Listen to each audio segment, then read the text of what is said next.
is the Happy Scientist Podcast. Each episode is designed to make you more focused, more productive, and more satisfied in the lab.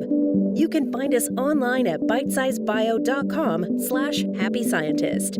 Your hosts are Kenneth Vogt, founder of the executive coaching firm Vera Claritas, and Dr. Nick Oswald, PhD, bioscientist, and founder of Bitesize Bio.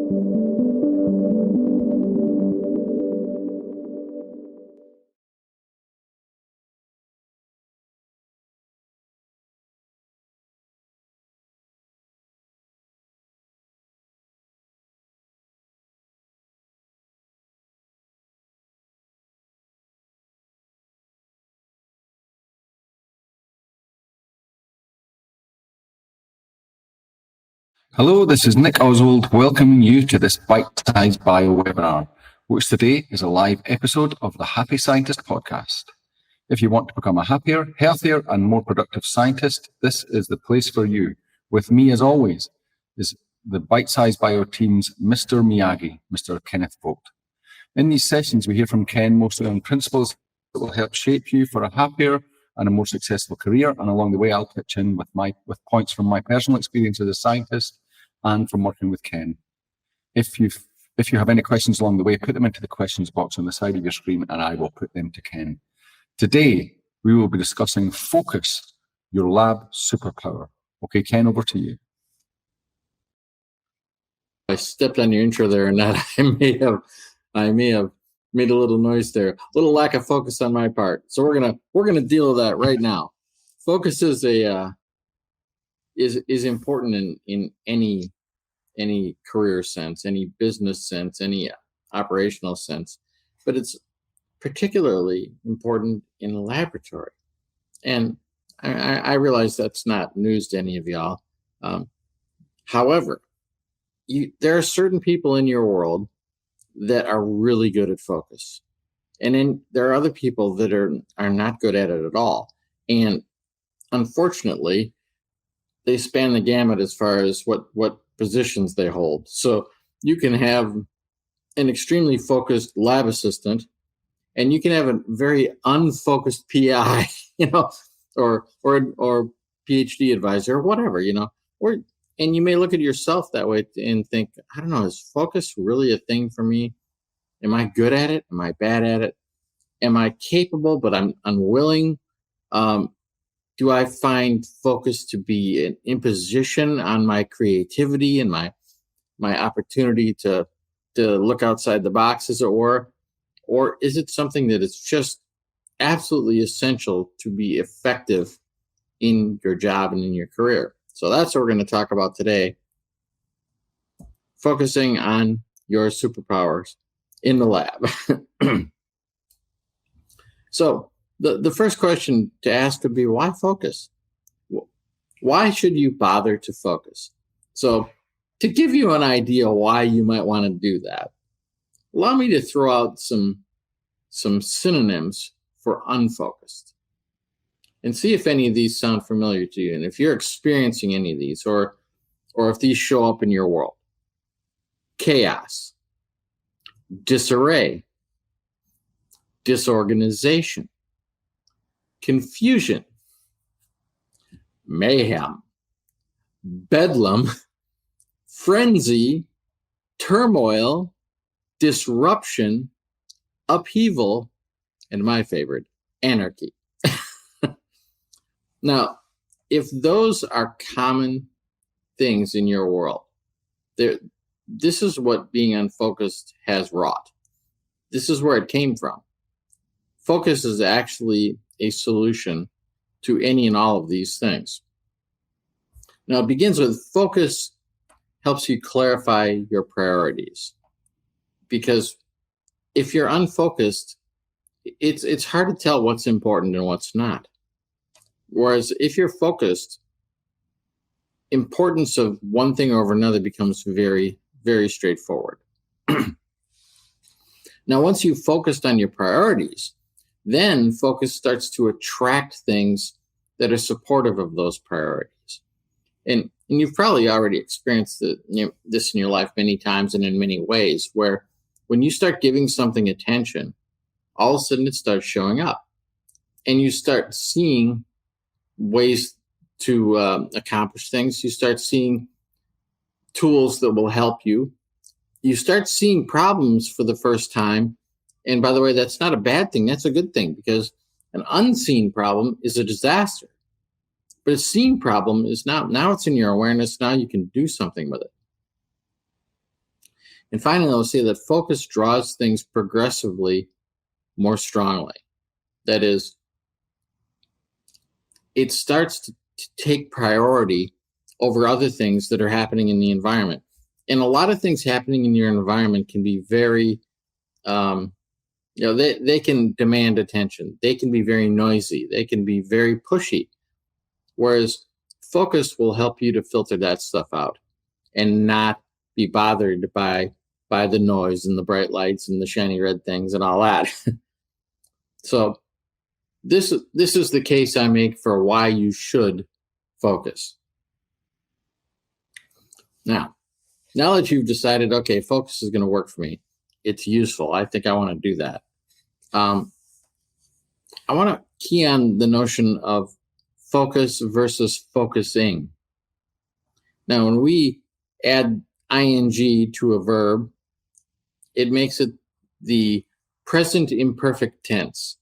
And I realize you probably didn't want a language lesson right now, but bear with me a second. Here's the issue with present imperfect tense. It's something that's ongoing and incomplete. So there's big difference between focus and focusing. Focus is complete. You are focused. It's done. Mission accomplished. Focusing is incomplete. It means you're still working into it. You're still dialing it up. And there's nothing about any present imperfect tense that requires you to actually finish it. You can remain unfocused because you're focusing. So, focusing on progressing, they put that in air quotes, is a trap. Because the problem is anything can be labeled as progress, right? So there's really no incentive or any necessity to ever complete anything. So what do you do with that now? Okay, if you're in a situation where you've got a complex task to get done, or even a whole set of tasks to get done, if you try to focus on any individual thing, you might forget about other parts of it, right? That's the excuse we use. Well, I have to pay attention to everything. The problem is we can't really pay attention to everything all at once. So what we have to do is we kind of have to do triage on it. We have to decide what is, in this moment, where is my focus going to be? That's got to be it. You can't be focusing on 6 things at once. It's not possible to do that. The focus is an individual event, right? So rather than focusing on progressing, what you need to do in that situation is to start to set interim goals, to set milestones that have to happen. And now your focus is not on the big picture at that moment. Your focus is on a particular accomplishment that needs to happen, a particular task, something that has to be completed before you can move to the next task. So this is why you want to be all about focus rather than focusing, because if you're focusing, you're patting yourself on the back. You're telling yourself you're accomplishing focus, but you're not. It's not actually getting completed. And it really matters that you can get completed. So the end point of this is, what are you focused on? Are you focused on problems? Well, that's one way to approach things. Are you focused on barriers? That's another way to approach it. Are you focused on failure? Now, I presume that if someone focuses on failure, it's not because their intent is to fail. The problem is they're worried about failing. So if that's where you put your attention, then that's what you're going to draw toward yourself, as we discussed earlier. Your focus is going to draw things. Your focus is very powerful. And you know this from personal experience. This is not news to you. been doing this your whole life and you've seen it happen. When you're a little kid and you got on that two-wheeler for the first time and you were scared you're going to fall down and you focused on falling down, guess what? You fell down, right? And you have the skin knee to prove it, right? You want to put your focus instead on moving forward. Focus requires you to ignore the panic. It requires you to set aside the worries and the anxieties. Focus is actually about gathering your will. And if you think about it as your free will is all the choices that you're making and how you're going to approach what you're going to do, that is the reason why you have that position in the lab, because you're capable of exerting your will. If you had no power to exert your will, you wouldn't be much use to anybody in the lab. You wouldn't last there very long. And that's true of any position that requires somebody to be intelligent and experienced and capable. We have to exercise our will. Now, there's another interesting thing about focus. It's at your option. You get to choose what you're going to focus on. Now, it's true. You may have an advisor that's trying to lead you to focus on certain things, or a lab manager that's trying to apply their will to what you should focus on. But the fact is, it's still up to you. Now, I realize at some point you may look at that and go, yeah, right. I can't not do what the PI says. I can't not do what the study leader says.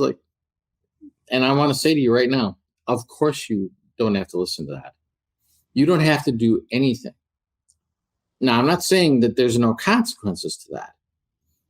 When you when somebody's complaining about their job and you say, well, why don't you just quit? And they'll tell you, well, I can't do that. Like, yes, you can. Of course you can. You're not a slave. They don't have to sell you in the marketplace. Now, that doesn't mean it's not without consequences. It doesn't mean now your children won't go hungry. And some of those consequences can be pretty ugly, but it's still an option. You still get to choose what you're gonna do. And the same thing is true with focus. So at the end of the day, focus is about assigning importance, and you get to make that assignment. And if you make good choices there, your career progresses well. And when you make bad choices, if you learn from that, you make better choices going forward, and now you can wield your focus in a more powerful fashion. So there's one last notion I want to put out there, and perhaps you've heard about be, do, have. Those are three ways to look at the world. There's what are you being, what are you doing, what do you have? Now, people at the most basic levels of self-awareness, they're focused on what they have. They're focused on the stuff in their world. They care about, what car do I have? What clothes do I have? What house do I have? What job do I have? The having is what's the most important to them. But if you get a little more effective at this, you will move from have to do. So you start thinking about, how am I going to do my job? What am I going to do in my career, in my world, in my relationships? So you change your focus from what you have to what you do. And you may even redefine who you think you are. When you get to the third step, you focus on what you're being. So when you think of focus, you might think of, maybe I have focus. That's not bad. But if you do focus, if you decide where to apply it, that's even better. But how about this? What if you can be focused? That's not normally how we think about these verbs. We think about having or doing them. But you do have the option to be focused. You can be a shining example of focus. You can be someone whose incisive understanding of things is apparent all around them. That kind of focus is going to take you far. And it'll open your eyes to all kinds of things that might not be available to people who are doing focus or having focus. If you can be focused, you're going to do much better and have more opportunities, and it's going to be very expansive for your career. And in the laboratory specifically, especially when you have things that could be dangerous, you have things that could be, where you could make very big mistakes, expensive mistakes, time-consuming mistakes. Focus is truly key. So, any thoughts you'd like to add there, Nick? Yeah, I'm scribbling away, and I so wish I'd seen this thing when I was in the lab. This is actually of all of the things that I've heard from you. This is one of the most applicable to what's going on in the lab culture, as I've as far as I've seen and I hear from other people. Mm-hmm. And it's that you start off, well, for me anyway, I started off inspired to do a worthy job, to be a scientist, to help to do good work, to build a career, and so on. And then my focus switched to something else, which made me not want to be a scientist anymore, or not enjoy it anymore, first of all, then limp along, and then not want to do it anymore. And the switch was various things, and this is what I was scribbling away. I switched from focusing on what inspired me. I switched into, in that instead, I switched into what annoyed me. What kind of irritated me about that job. I switched from what is my ultimate path that I want to, focus on what is my ultimate path. And instead of that, I switched to, what do I want to be as a scientist? What's my aspiration? What's keeping me going here? And instead I switched to how much my supervisor annoyed me, and he was a bully, and he was this and he was that, and instead of, well, okay, he's a bully, but I'm still, there's a bigger picture here for me. That's what I could have done. I switched to, from focusing on what is working and what could work. And instead I focused on what is not working, what experiments weren't working, and to kind of convince myself that I just wasn't good at this.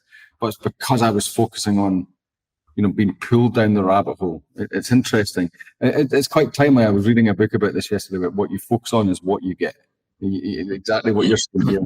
And the ultimate one, again, it always comes back to is you go in as a scientist to ask questions, and you end up focusing on getting results, and that changes the whole perspective.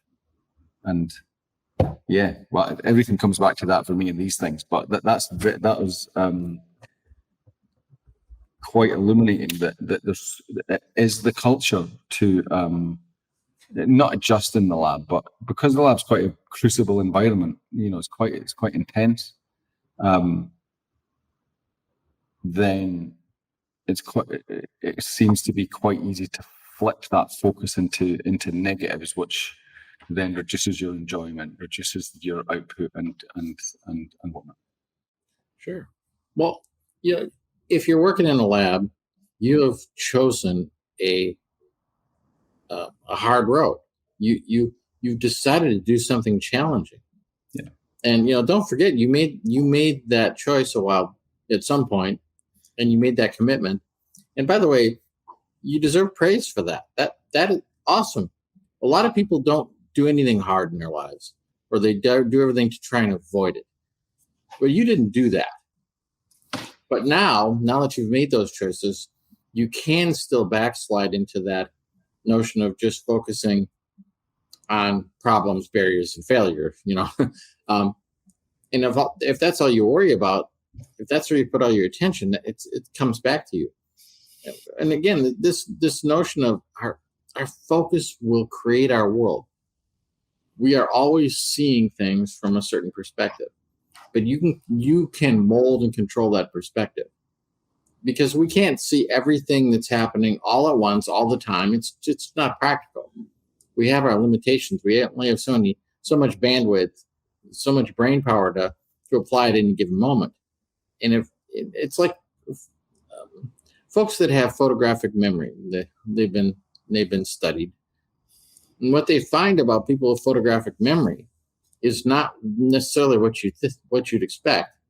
A lot of us think, man, I wish I had photographic memory. I just get frustrated when I forget things because, well, the problem is what actually happened was you focused on something. People with photographic memory have difficulty focusing on anything. They have a hard time seeing what is important in their view.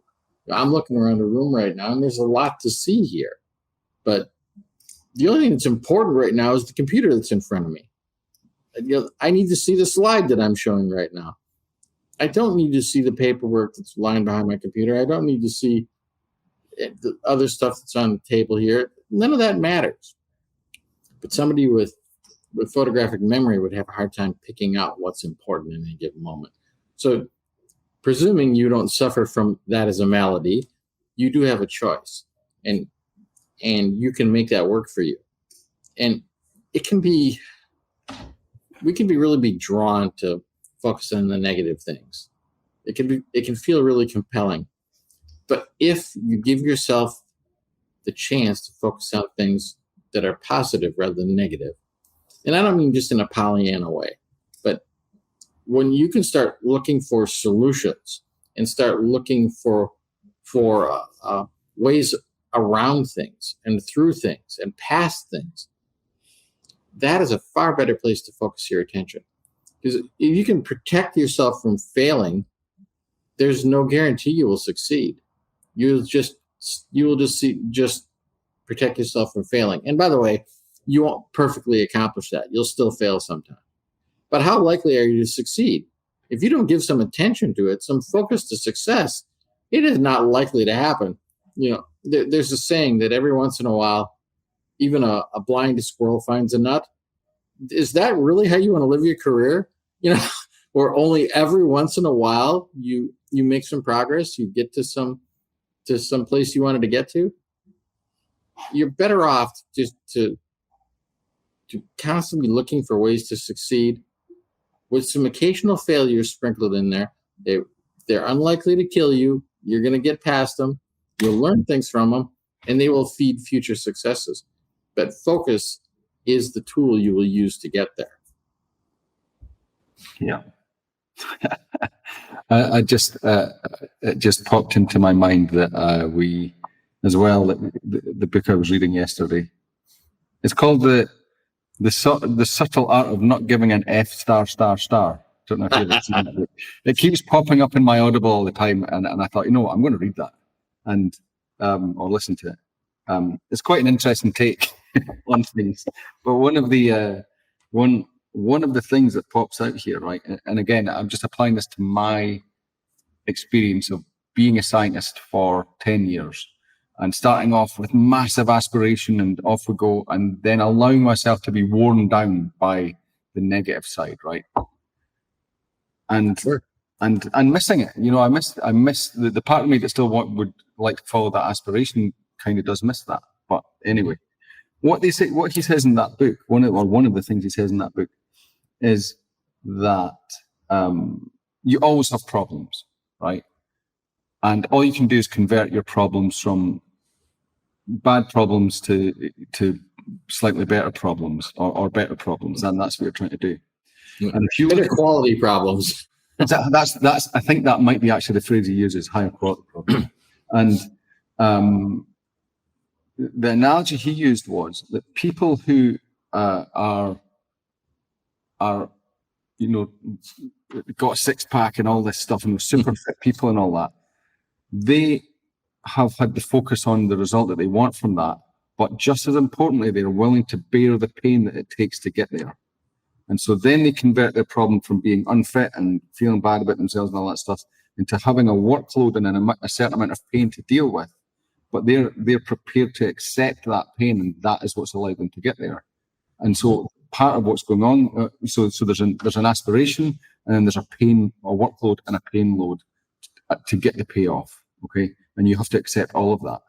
Right. And the analogy that I would see is that for myself, as a scientist, I had the aspiration to be a scientist, but I wasn't willing to accept the pain threshold that was required there to achieve that. And I focused in the wrong way that made the pain more acute or something like that. I don't know. What do you think about that? Well, yeah, if we focus on pain, I guarantee you're going to stop whatever it is that's causing that pain. Yeah. And that may not be in your long-term interest. If all you're focused on is you're sitting there as you're pounding away on that stationary bike is, I'm not enjoying cupcakes right now. I could be having a burrito. That suffering is going to stop you. Yeah. Whereas if your focus can be on, okay, I'm enjoying the zone I'm in right now. I feel the burn. I feel like I can manage this. This is a level that I can take. It's worth the cost. That inner dialogue is something we do have some say-so over. Now, one thing about it is that inner dialogue just shows up. It's not like you sit there and decide which thought's going to show up. Mm-hmm. But when a thought shows up, you can then make the choice. Am I going to foster this? Am I going to nurture this? Or am I going to tell this to, hit the showers? I don't want to listen to that right now. I'm not going to sit here and whine and, I'm not at McDonald's. Instead, I'm at the gym. I don't want to do that. So you let that one go. Something else comes by and it's like, I'm feeling sweaty and gross. It's like, yeah, I'm not going to worry about that right now either. And then a thought comes by like, you know what? I think I can keep going. I can do another 5 minutes. You start making those choices. And as you make better choices, things improve. And focus precedes that. First, you have to focus on what is the thought that's coming by. And then you have to focus on what is the impact of that thought. Because some thoughts, the impact is detrimental. Some thoughts, it's supportive. And it's up to you to choose that. You get your inner world and inner dialogue is yours. Nobody else can tell you about that. It's yours. You don't have to listen to anybody else's opinion about it. You get to do what you're going to do.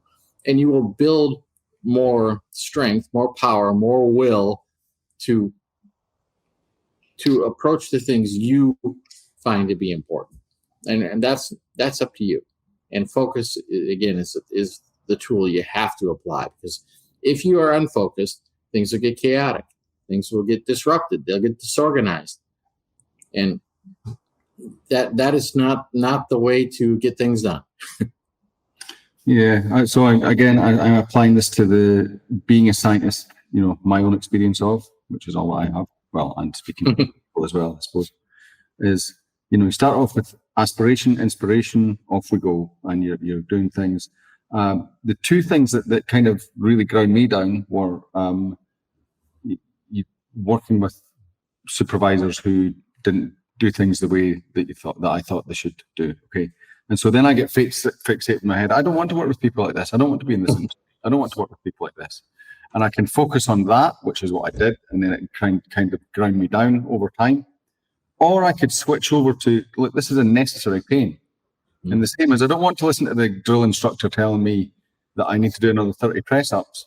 But if I want to get fit in a certain way, then I have to do that. And the aspiration is more important. Part of the aspiration is, or achieving the aspiration, is accepting that there's that's a payoff, and being okay with it, and enjoying it maybe if you can, as people who enjoy the gym or whatever. Another thing for me was, and this is an interesting one, is okay, being confident that I can do this stuff. I'm intelligent enough. I've done all the, I've passed all the exams and whatnot. But then experiments don't work, or so an experiment doesn't work. Okay, and you can just instead of thinking, well, that's just what happens, just get back on, do it again, figure it out, do it again, and perfect your craft. It's easy for it to go into I'm not good at this. You start giving yourself that negative dialogue, so you then spiral up for yourself, so that you are convincing yourself that the negative focus is the more important, the more real one, maybe, or more important one. Boy, that'll be a topic for a whole podcast right there. How I always say that optimists never claim to be realists, but pessimists always claim to be realists. Guess what? They're not. Neither one is. Realism is something different than pessimism or optimism. But optimism certainly has its benefits. In pessimism, it's hard to make a case for it being valuable, other than, it saves you from the worst at the worst moments. That's about all it's got going for it. and it doesn't necessarily do a great job of it either. Because again, focus as a neutral tool is great, but focus that is using some of these other characteristics, like how can I be more realistic in my focus, and how can I be more optimistic in my focus? There's benefits there, but rarely are you looking at things going, how would it be more beneficial to be pessimistic in my focus? It's just not going to be. So, don't waste the tool. You should try living in Scotland. That's the ultimate pessimism, as you know. Anyway, I'm sure there's worse. But yeah, so how do we, unless anyone has any questions that they want to put in the chat box here, in the questions box there, I think, but feel free to do that. But I think we will wind this back around towards, so what is some actionable advice for people who are listening to this live or recorded, to how can they apply this to improve their achievement in their career, but also their enjoyment of their career? Sure. Well, I think one of the points that we were making here is understand the difference between focus and focusing. Don't get caught in the I'm trying to focus. I'm focusing a little more than I was a moment ago. Instead of just focus, be done. Don't just do it a little better than you were before when you weren't doing it at all. Start looking for endpoints. Drive things to their completion. Take it to the next step, and then keep going. Then do the next one and the next one. And another thing to do is to listen to your inner dialogue. And is your inner dialogue being a supportive friend, or is it being a naysayer? Is it being a heckler from the crowd? What is it actually helping or not? And then make the choice whether or not you're going to allow that to keep being the way it is. Now, I'm not saying that it's necessarily easy to let go of the heckler, because some of these hecklers are quite insistent. But if you develop the habit of telling them, sit down and shut up, they will. And because you're just having this conversation with yourself. I'm not saying you should be doing this with your boss or with your peers, but with yourself, yeah, absolutely. Yourself, it's all about you. You get to be in charge of that. So those are some of the things that come to mind off the top of my head. So we have a question in from Barry, who's saying that since there are a lot of things to focus on, what should we focus on most when we're in the lab? Well, I would say that that's something that you should have done before that question came up. And the thing you should have done before that is choose your priorities. Now, once you have your priorities set, now it becomes clear, well, what should I focus on? Because that'll call out, this is what matters right now. Now, you may have a setting where we really need to focus on safety. That's a high priority. We need to focus on protecting our materials or our tissues or whatever it is we're working with, because we have a limited supply. When you have that focus in mind, it'll become clear. Well, I got to be more careful here. I got to take more time. I've got to have more safeties in place. I got to ask for more resources. I've got to inform other people about this so that they don't accidentally stumble into causing harm. That'll call your priorities, then will call focus into mind. Now, if you don't have that a necessity like that, if you can be more freewheeling, more discovery focused, more creative about it, well, knowing that that's an option, now you are free to allow your focus to be operate in a larger environment. And when you have that freedom, well, now I can reach out, I can think outside the box, I can ask for other involvement from people that have different perspectives. That all of that will help inform where your focus should be. But in the moment, sometimes, like, look, I'm in a restricted environment, and I had to pay attention to that. And so none of it's good or bad. You could have a very open environment and a very closed environment. You could have a very safe environment, and you could have a very dangerous environment. You could have a very risky environment. You could have a very safe environment.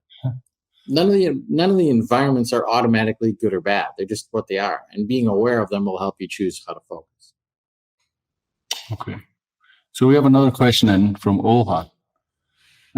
I might be able to answer this one.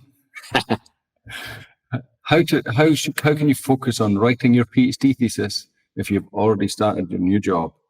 I did exactly the same thing, started a new job before writing my thesis, and it was it took me a long time. It was a very difficult thing to do. And I was going to say to Barry's previous question that you're talking about not micro focuses, but in the moment focus. Mm-hmm. And that's really important. But I also think, looking at this for myself, it's maintaining a macro focus where you're like, why am I doing this? And then when something presents itself, am I willing to bear the pain? Am I willing to do this as a necessary pain? I'm going to do it, just like I'm training for a marathon, so I'm going to have to run a certain amount of miles to be ready to run the marathon. And am I willing to bear that pain? And sure. for all his question there, how to focus on stay focused, as in how to stay motivated, I would say, is stay focused on why you want to finish that thing. Why did you do this? What is the bigger thing? And then ask yourself, are you willing to bear the pain that it's going to take you? And like the answer probably is that you are. It probably will be that you are, because you've got this far.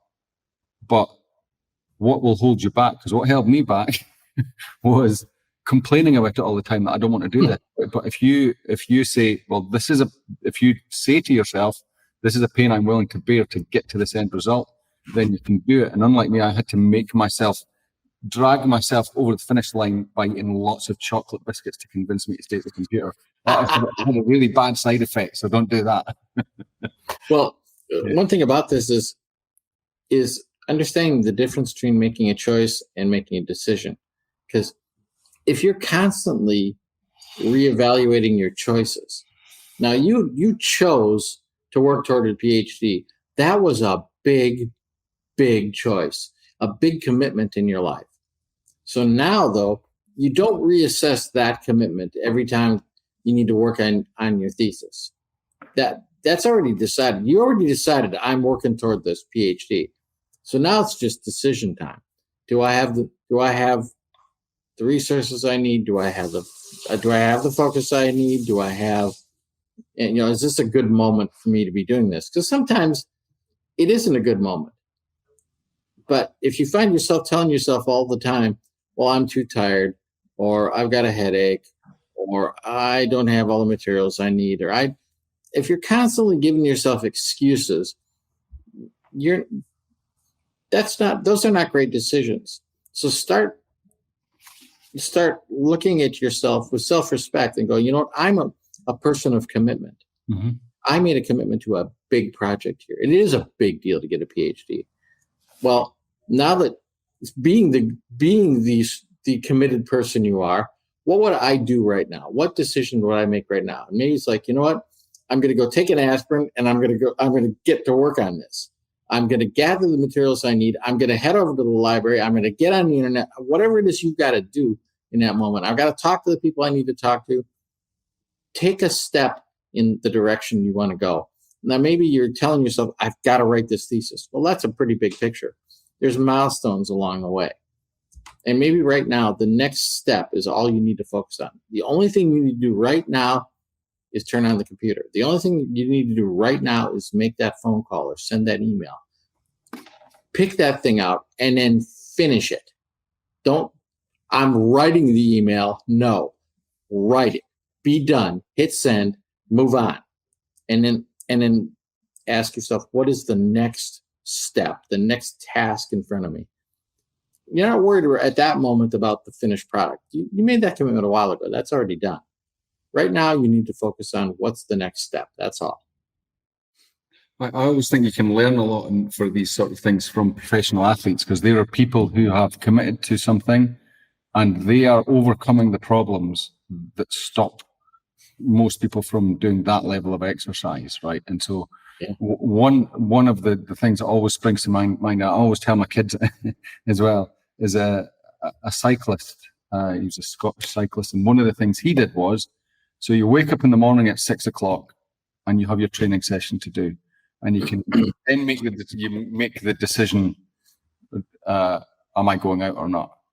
And if you're lying in bed, it's much harder to make the decision to get out. So all he made himself do was every morning he got up and he put his whole cycling gear on, got the bike, went outside, sat on the bike, and then decided whether he was going or not. It took away the whole, the lazy part of you that wants to just go and watch something on TV or something like that instead. So if you can get yourself a routine, we'll have for, scheduling your writing for the same time every day or whatever you can, and just get a routine that says, what I do is that I finish work and it's 6 o'clock to 9 o'clock. That's my set aside time for writing or whatever it is. And all I've got to do is sit down, turn the computer on, get everything ready, start, and then see how it feels. And go. That's one way to overcome this sort of initial barrier. Yeah. I think Tim Ferriss wrote about that. He needed to finish a book, and he was talking to an experienced writer friend of his, and this friend of his told him that my goal is to write, and I forget the exact number, but it was like 1,000 shitty words a day. That was his phrase. It didn't matter that it was good. It was meant just put it down on paper, put it down on the screen. I'll fix it later. But for right now, until you do something, until you start writing, you can't fix it. And if you're just noodling in your head how to say it perfect, how to write it perfect, you're never going to get there. Write it imperfect. Start there, and you can perfect it later. Yeah, definitely. Yeah, well, okay, and I'll just throw in that a little tangent to that. Not much of a tangent, but there's one of the best pieces of writing advice I've ever had, which was, when you're writing the first draft, just write, don't stop. Yeah. Go back and fix it, because you hold yourself up so much by thinking about every nuance and detail and whatnot. Yeah, don't worry about punctuation or spelling or grammar, any of that. Just dump it out there. Yep. Okay. Oh. Just lose focus, Nick? No, I'm just reading. We'll just put another thing in. I'm just sitting in. Yeah. Okay. So Olga's saying that is saying that currently she just feels so much that it's like a trials in chocolate. I know the feeling, and not so much focused work on the thesis. The more she tries, the more she becomes frustrated. This sounds like a you question, Ken. Well, I heard a couple of things in there. Well, first off, the notion of trying. If you want to really solve the problem of trying, I try so hard and I don't get it done. Replace the word try with fail. When you tell yourself, I'm trying to write my thesis, tell yourself, I'm failing to write my thesis. Wow, look at that. It's true. I am failing to write it, because trying, again, it's got that ing on there. It doesn't get completed. And you can succeed at trying without actually succeeding, because I tried, didn't actually get anything done, but I tried. Forget about trying. It's like Yoda had to say, it's either do or do not do. That's it. I was just going to say, you're straying into Yoda now. Yeah. But, the other thing is, what story are you telling yourself about this? Because I'm trying and I'm suffering as I try, and it's so hard when I try. That whole story takes on a life of its own, and it becomes the most important part. But it isn't the most important part. It isn't important at all. In fact, that story can completely go away and be replaced by a different story. So the story is not critical. So you got to ask yourself, what quality of story do I want to listen to all day? And especially when you're the storyteller, you're doing it to yourself, right? And I'm not saying that to be judgmental or mean about it. It's just to realize I am writing this story. I get to choose how the story goes. And then sometimes it does feel good to have the story have a bunch of challenge in it and excitement and be on the hero's journey and all that. That's not necessarily bad, but just be mindful about it and choose. Make your focus be on a story that will support you and will help you accomplish your end goal. Yeah, you can do it, Olga. Olga, you just believe in yourself. You can do this. I don't know. Sometimes that sounds a little trite. Oh, just believe in yourself. Like, yeah. Well, you know what? You have had moments of believing in yourself, and it worked out well. Because I know for sure you learned how to talk, you learned how to walk. You got some fundamental things you got to figure it out. And there are occasionally some people that don't figure that stuff out. And of course, you've taken it far, far and beyond that. You've had many, many accomplishments. Anybody that is working on a PhD or has got a PhD, I'm sorry, to claim that you're unaccomplished is ridiculous. Tell yourself a better story. You've accomplished a lot of things, and look at those examples and go, well, how do I apply this next? How do I apply this in what I'm facing right now? When I'm going to focus, and in my focus, I'm going to apply a good story, and I'm going to take this forward. Okay. Well, I think that if there's no more questions, then I think we'll just wrap up there. That was a really interesting one. I always find it funny when it's kind of like, yeah, I wish I'd had that one. Well, and by the way, this is why we're doing this. Exactly. Nick started Bitesize Bio because of all the problems he saw that people were encountering in the lab, and he felt like there was nobody out there helping them. Well, Bitesize Bio was born to help you. So here it is. Yeah, and then I realized that half of those problems were me. So there you go. You know what? But that's the same is true for everybody who's on the listening end of this. So don't feel bad about it. Don't look at it and say, if it wasn't for me, I wouldn't have this problem. Yeah, you and a bunch of other people. Yeah. But that's the good news, is that doing things like this where you can take heed of what you're saying here and switch around the what you're focusing on, for example, then a lot of those problems will disappear. Yes. But it does take some practice. Yep. Well, exactly. So exercise the muscle. Okay. Thank you, Ken. That was very, very insightful. And thanks to you, the audience, for listening in, whether that's live today or on demand later. We hope that you found some benefit from the episode. You can look out for more Happy Scientist episodes in the coming months. You can find them listed on events.bitesizebio.com and at the Happy Scientist Facebook page at facebook.com/The Happy Scientist Podcast, or look up the Happy Scientist Podcast on any of the streaming platforms to get the podcast version.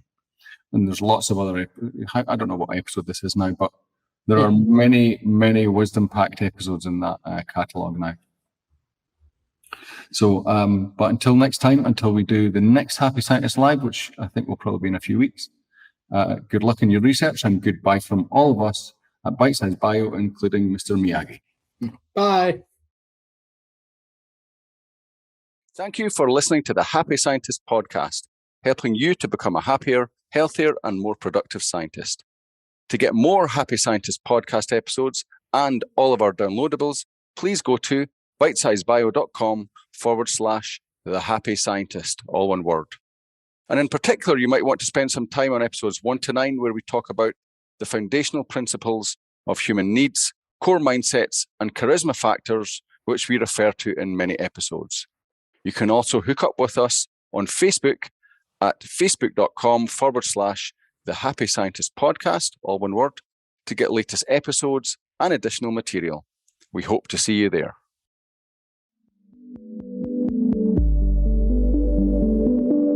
The Happy Scientist is brought to you by Bitesize Bio, your mentor in the lab. Bitesize Bio features thousands of articles and webinars contributed by hundreds of PhD scientists and scientific companies who freely offer their hard-won wisdom and solutions to the Bitesize Bio community.